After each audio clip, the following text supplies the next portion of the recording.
আসসালামু আলাইকুম। আজকে করব টাকি মাছ ভর্তা। সেই ভর্তা প্রথমে মাছগুলো ভেজে নিব, নিয়ে এটাকে বেছে ফেলাবো। তারপরে শুকনো ঝাল ভাজতেছি।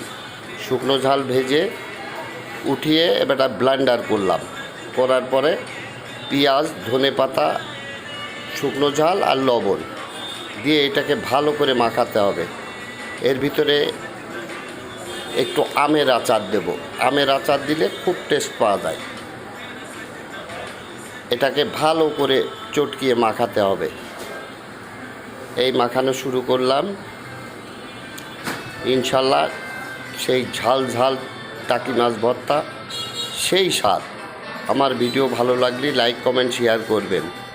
চমৎকার একটা রেসিপি, অল্প খরচে চমৎকার রেসিপি।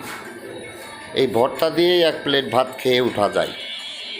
আমার সঙ্গে থাকার জন্য, আমাকে সাপোর্ট দেওয়ার জন্য, আমার ভিডিও দেখার জন্য অনেক অনেক ধন্যবাদ আপনাদের।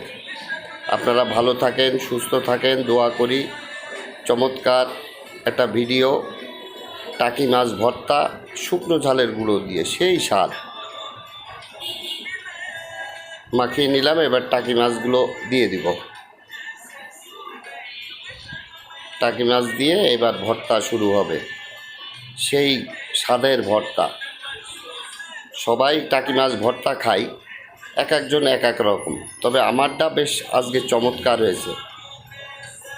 সবাই ভালো থাকবেন। আসসালামু আলাইকুম। ভর্তার পর্ব শেষ, এখন খাওয়ার পালা। সবাই ভালো থাকবেন, সুস্থ থাকবেন, নিজের দিকে খেয়াল